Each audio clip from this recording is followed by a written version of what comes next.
This is a production of PBS Charlotte. Just ahead on Carolina Impact. Sometimes saving a piece of Charlotte history means moving it.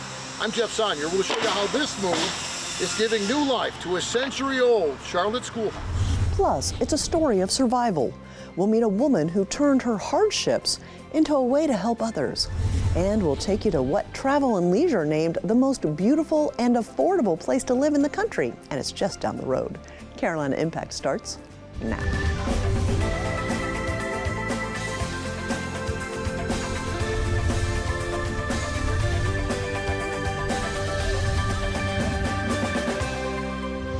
Good evening, thanks so much for joining us. I'm Amy Burkett. Here in Charlotte, the days of the one-room schoolhouses are long gone, but a few of those 100-year-old schools are still standing, including one that's being rescued from ruin and restored to what it used to be, a place where lessons are learned about our history and about overcoming challenges. Carolina Impact's Jeff Sonnier and videographer Russ Hunsinger are outside Charlotte's historic Siloam School with more.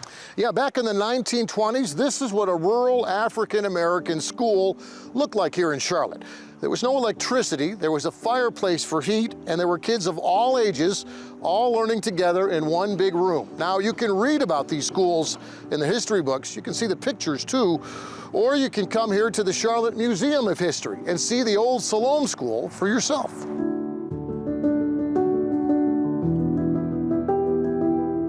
Yeah, so right here what we're looking at is some handwriting on the wall here. Historian Nolan Dom gives us an inside peek at the school that opened near Mallard Creek 100 years ago.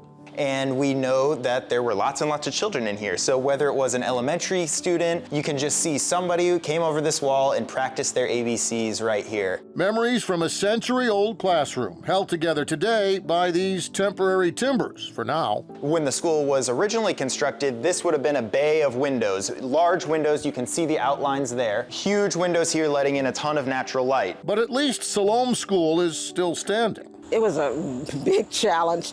Fanny Flono is chairperson of the Committee to Save Siloam School, which is on the National Register of Historic Places, despite being neglected for years, unprotected from trespassers, and mostly affected by all of today's growth so close to the school's original 1920s location. That building sat in an area that was obscured from the public. It was behind an apartment complex, and it was deteriorating every day. And it was in danger of not only being destroyed by development, but also by the elements, or anybody who could come by and just light a match inside. Having something on the National Register is a good thing, but it doesn't guarantee that it's going to be preserved. So it could have been torn down at any time. Instead, the developer of nearly 200 acres surrounding Siloam School, Tribute Companies, offered to save the school by moving the school. And that's when the real work began. We hadn't done anything but pick it straight up. Contractor Mickey Simmons and his crew underneath the school are using heavy-duty hydraulic jacks. How's it look for a 100-year-old schoolhouse? I've moved worse. Lots worse. It's pretty solid. This is good wood compared to today's wood, too. Howard, I'm gonna bring you up just a hair more, buddy. To gently lift this century-old building... What, you wanna go up? You wanna go on up? Off its century-old brick foundation. We've got rough cut 2x10 pines. This is all rough cut heart pine sawmill lumber. Those original floor joists supporting the school now resting on the back of a flatbed tractor trailer. Creeping down a steep hill to begin the 9-mile trip to Siloam's new home. Not during daylight, but after midnight.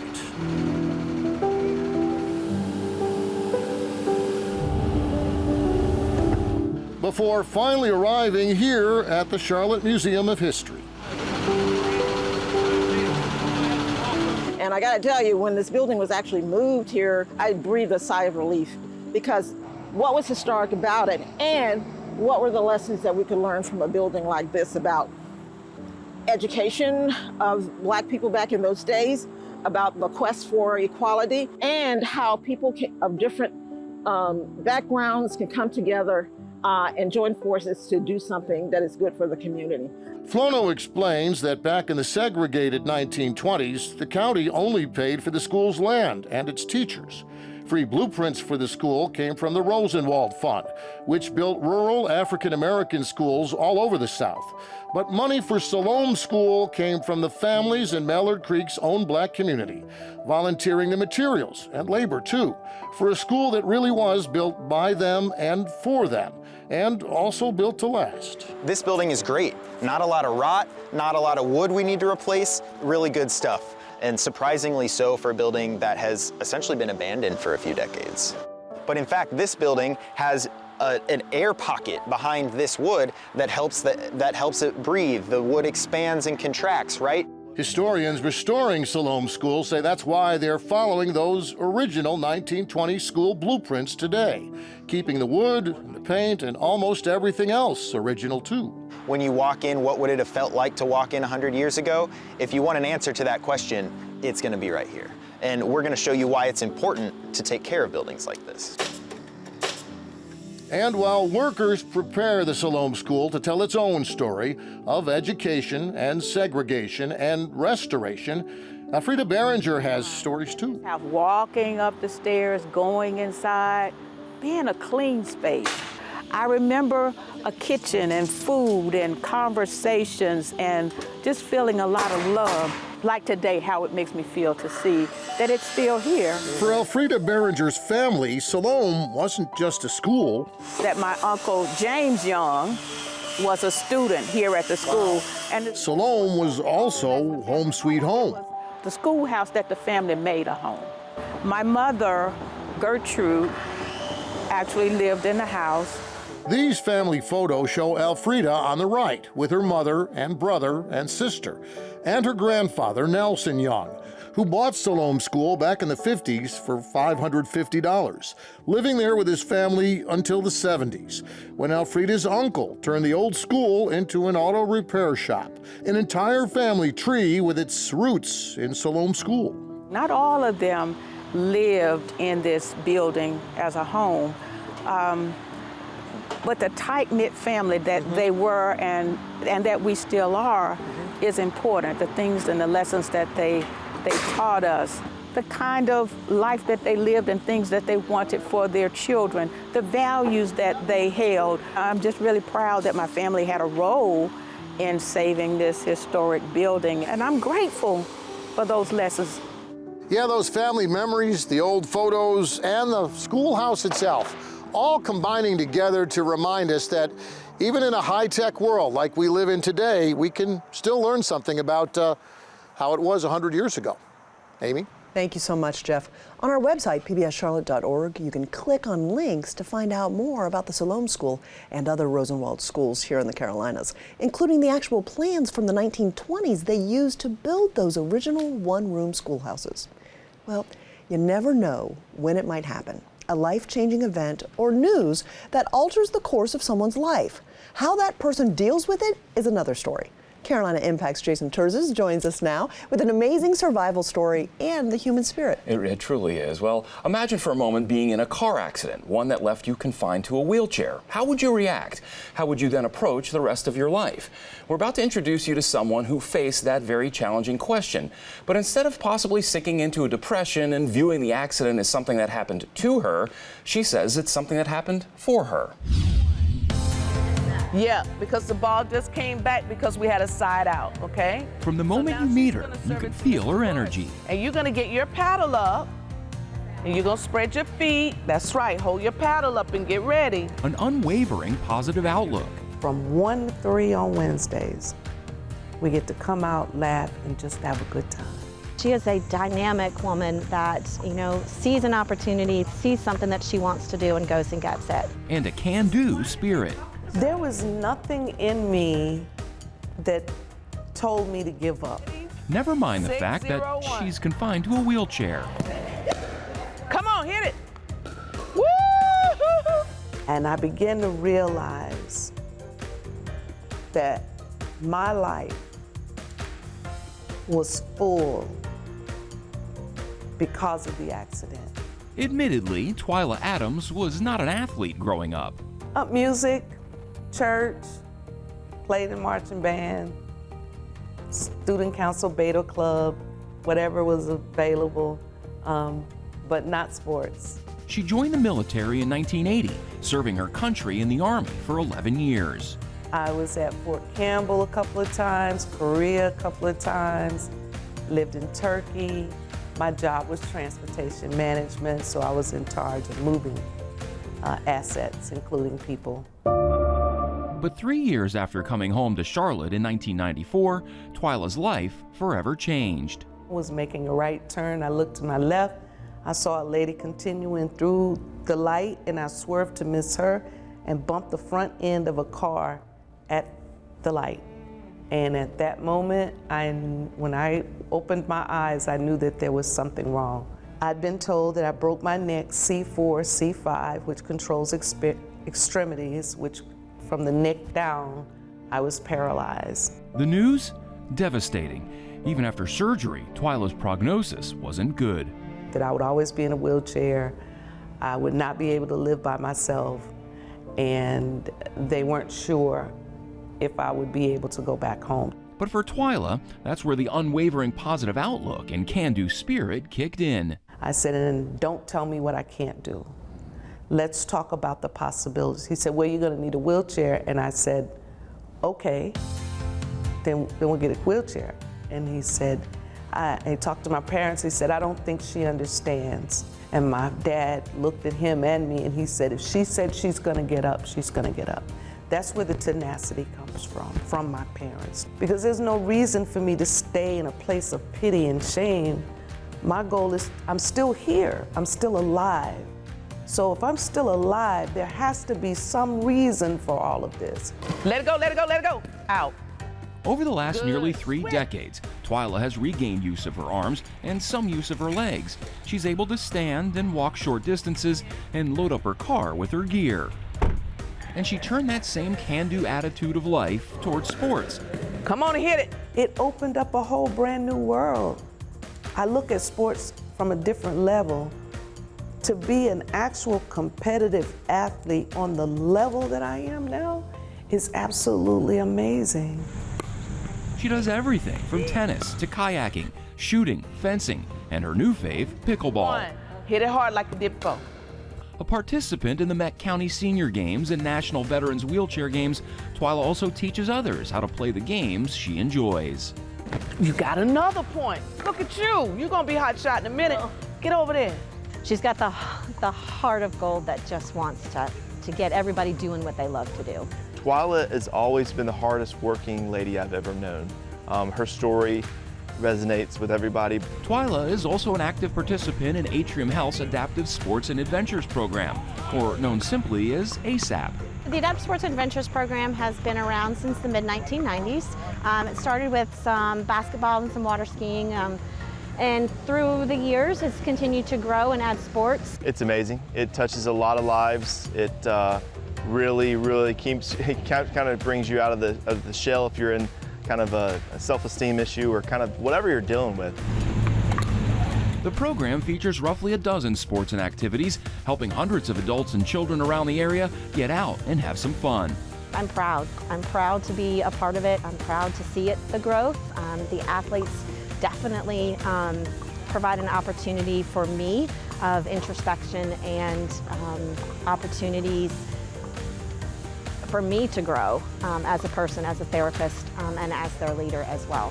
You can really find yourself in the game, playing out here, having fun, but being active. It's a workout in disguise. You know, you're in the elements, yeah, but you're working your butt off too by pushing your chair. You got to get there with your arms, so it's a big workout. I'm living out my purpose. If I do nothing else, I'm just so satisfied with the fact that I get to share and help other people feel accomplished in something that they really want to do. It just makes my day. Jason's back with me now. What an amazing story. And that adaptive sports program has been around over 30 years. How do they keep it going? They've been around a long time, and it's interesting how they're able to keep this going. Well, amazingly, it's funded solely through fundraising efforts, and they just had their big annual event called Cycle to the Sea. It was held on the weekend of October 19th through 21st. Riders departed Atrium's Union Hospital in Monroe on hand cycles and tandem bikes. They covered more than 180 miles and went all the way down to North Myrtle Beach.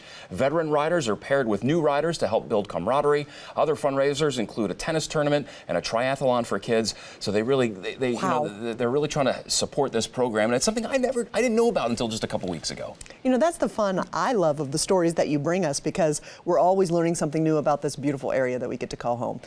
Tell me about Twyla. Twyla, so one thing, I think the thing I enjoy most about what I do here at PBS Charlotte and my career in media is meeting people. And you come across different people from all walks of life all the time, and trying to tell their stories, getting to know them. It's like I'll go into people's homes for an hour and talk with them and interview them. But every once in a while you're really struck by someone with their personality and just their approach towards life. And Twyla, especially with what she's been through, she's one of those people. She just has this amazing, she just has that light. You meet people that they just have that light on, and just this tremendous outlook on life, like everything's going to be good. Everything's going to be good. Thanks so much. Well, oftentimes when we think of award-winning destinations, nice beaches or large bustling cities come to mind. For the small city of Hickory, with just over 43,000 residents, they're proving that doesn't have to be the case. They hold the #1 spot. Carolina Impact's Dara Khalid and videographer Marcellus Jones show us why Hickory is worthy to be named the most beautiful place to live.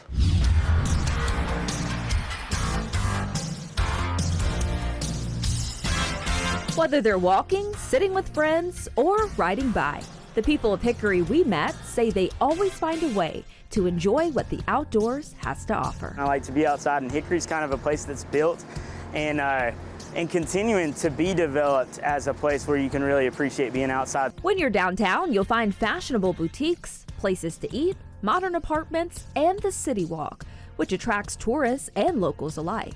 I can come downtown, like on the days that I'm working, at lunchtime I go sit over there in the square and eat my lunch, and like right here I do this sometimes. The small, quiet town is nestled in the Blue Ridge Mountains, and even though there aren't any skyscrapers to view, residents say there's something else special that catches everyone's eye. People are waving at you all the time and stuff, and part of that is that pace of life again. It's just everybody's not so busy that we can't say, hey, give a smile, exchange. Most days you'll find Charlie Brown zooming by on his one wheel, keeping up the friendly tradition by waving at everyone in sight. Brown grew up in Hickory and moved away a few times for work, but he tells me he could never stay away too long. His time is our most valuable asset, and so Hickory is a place where you can invest your time wisely. I think it goes to that pace of life and just being able to kind of approach things more reasonably. Right on 2nd Street Northwest, there's someone who knows all too well what it means to invest time wisely in Hickory. I used to take a daily walk from where we lived up to the coffee shop. I just kind of became aware of the fact that the guys who owned it were losing interest. And so I said to them, if you guys decide to sell, talk to us first. And about a year later, they said, you remember when you told us to talk to you? Now, 12 years later, Scott Owens is the co-owner of the coffee shop, Tasteful Beans, where he comes in every morning at 4:30, working alongside his employees, preparing frappes, coffees, and connecting with his customers. They're willing to pause and talk for a little while and let you get to know them. It's not quite the same as something that's on the highway, where you pull in, you get what you want, and you pull back out and you go on your way. Here, it's a different kind of pace, and I enjoy the interactions that we're able to have. Owen says Hickory has also been a great atmosphere for another passion of his, poetry, one that allows him to express his inner thoughts and love for the city. I have a poem about the trees of Hickory. I have a poem about the fact that Hickory is on the river and what that means historically. I feel like I enjoy life more when I'm surrounded by history and art and poetry and nature. And when you hear of wonderful amenities like that, you often associate it with a large price tag. But according to Travel and Leisure magazine, who named Hickory the most beautiful and affordable place to live in the country, the city has a median home price of $161,000. That's $264,000 less than the $425,000 median price of a home in Charlotte. Hickory's not full of things that are too ostentatious and that can make it more affordable. It's a pretty place, but it's not a place with palaces and mansions. And in the old communities like Oakwood where I live, or Kentwood over here, or Claremont, they're just like moderate-sized family homes. But let's go back in time to when this city looked much different. It started as a stopover for people going from Salisbury to Morganton in the days of wagons.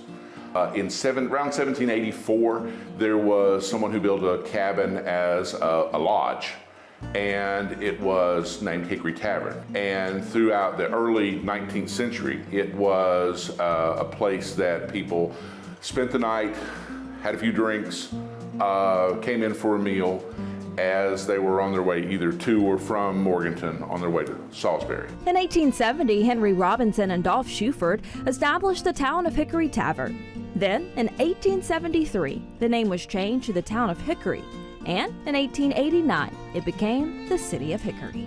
Because it had the railroad coming through here, it was a center of commerce. And Hickory was different than a lot of towns in that it didn't have an old family tradition. So they just welcomed anybody that had an entrepreneurial idea to come here. One of the people they welcomed was Daniel Schuler. He built the first Hickory Bank. And it also was a beautiful bank full of marble and chandeliers and frescoes. He also was responsible for bringing the Elliott Opera House to town, where it had seating for 750 people. Now, Daniel Schuler's other significant thing that he brought to Hickory was the Hickory Inn, and it was built in 1888. However, his work didn't stop there. The Harper House on North Center Street was one of Schuler's creations, too. It only took 1 year for him to build it. It was beautiful hand-carved wood, all kinds of adornments all over the house. Mata tells me the home is a top destination spot for people of all ages when they visit. He spent around $1.5 million to restore this home, to make it that crown jewel of Hickory. I like to call it Hickory's Biltmore. So whether you're learning more about its history, hiking through the mountains, or trotting along City Walk, the country's most beautiful and affordable place to live is always ready to welcome you in. For Carolina Impact, I'm Dara Khalid. Thank you, Dara. The Harper House is open 3 days a week on Thursdays, Fridays, and Saturdays. Well, finally tonight, through the ages, we've used wind to propel sailboats, pump water from the ground, and more recently, generate electricity. But in the town of Wilson, there's a more whimsical way a local artist used this force of nature. Producer John Branscombe takes us to the Vollis Simpson Whirligig Park.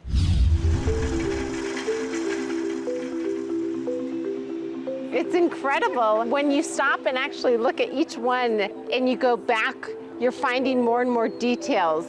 I just had to come and see it. I've seen people just come up and just take pictures and stare at them for hours. You're downtown Wilson at the Vollis Simpson Whirligig Park and Museum. It is a home for Vollis's 30 kinetic whirligigs, which are just amazing sculptures. You can spend hours here and not see all the full details of each of these whirligigs. They're just absolutely incredible. They're whimsical, they're happy, they're fun.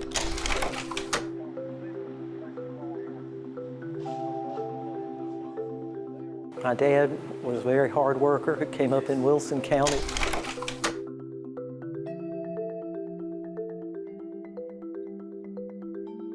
At the end of the week, he wanted to go to a metal scrapyard, and he would walk along and he'd say, pick me up one of those, pick me up two of these. And he'd throw it in a pile, and it would eventually find its way up onto a windmill spinning in the wind.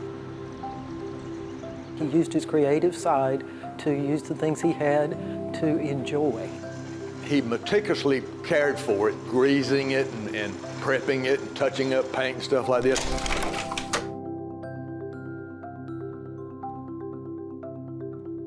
Young people in town would go out to his farm at night, but he would cut up old highway signs, which shined, when your headlights went on them. And I mean, when the wind was blowing, it was just a kaleidoscope of colors. In advanced age, up around 90, he was unable to climb ladders and stuff, and it was gradually deteriorating. And there was a group that realized we needed to save the whirligigs, and that if we were able to purchase the whirligigs from the Simpson family and restore them or conserve them and put them in a public park in downtown Wilson, they could become a vehicle to drive development in the downtown area.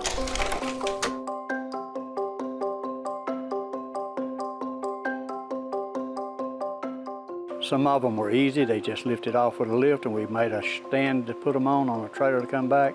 Some of them 27 feet wide, didn't go on anything very well, and some of them had to be taken apart. Some of them was in very bad condition. We had some that we had to completely redo. In the renovation process, he was in awe of the newer materials used to renovate the whirligigs. As he got older, I think he understood the concept that they could also take a new life in Wilson.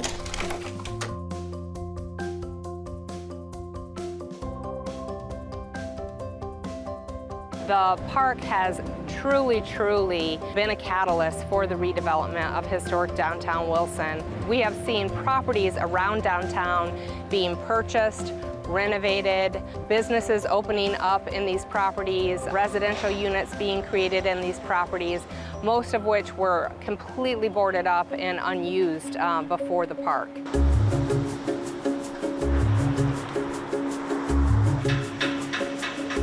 I think it gives people a reason to come to Wilson. We have all sorts of concerts and theater events. Things are happening in this park all the time that are programmed by the nonprofit.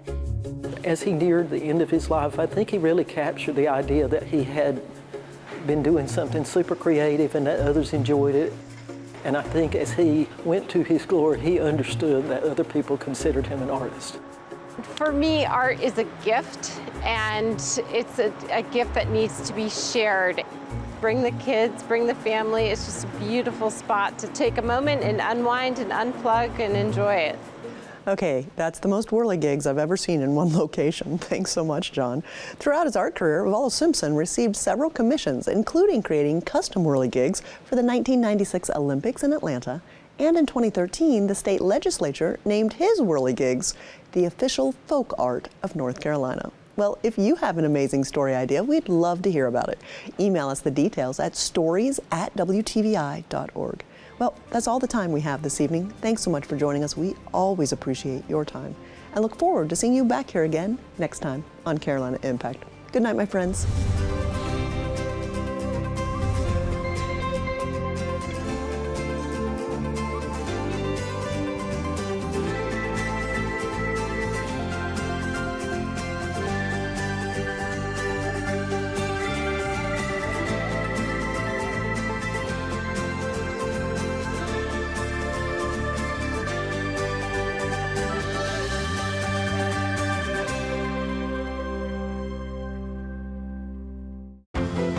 This is a production of PBS Charlotte.